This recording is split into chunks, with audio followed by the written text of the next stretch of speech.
Wanaume, ebu kamsikilize huyu dada. Fungua masikio ukamsikilize huyu dada. Alafu mimi nitakuja kuongea baadaye akiwa amemaliza. Hebu kamsikilize. Usipite, kamsikilize huyu dada. Jamani, oya boy sikiliza. Ukiona manzi bro, ili aongeze ukaribu kwako ni mpaka umfanyie vitu fulani.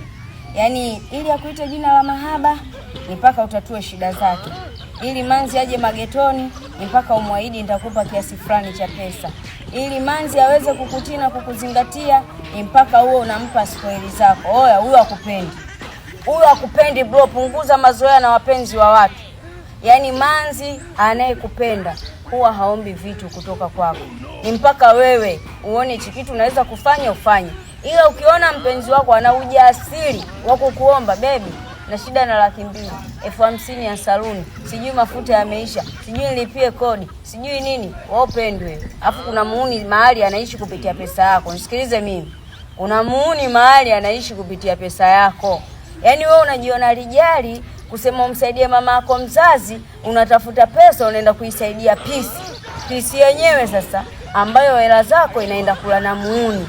Wewe unahudumia sana, ila ukisema baby njoo magetoni anakupanga au niko bize au nimechoka au sijui shangazi sijui kafanyeje. Kuna muuni akipiga simu moja tu damu yangu, demu hata akiwa gengeni anaenda getoni na nyanya zake. Unaweza ukaamini?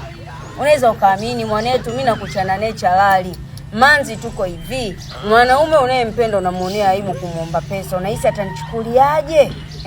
Hivi atanionaje? Yaani ule ujasiri wa kumuomba pesa unakuwa huna. Alafu yule ambaye huna hisia naye, yani ndio inakuepo. Hata sabuni, baby sabuni imeisha. Baby kiberiti, baby hivi. Nashangaa wewe. Oya wewe, kaa kwenye itikeli mwanetu. Vaa pendeza, sali sana, wasaidie wazazi, tafuta pesa zako, kula vizuri. Habari ya utelezi utapata hata kwa kununua. We nini? Hai.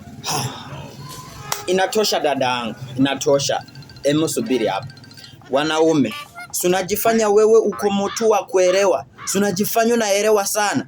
We ende unaenda mjengo, ukipata do unampea huyo mwanamke.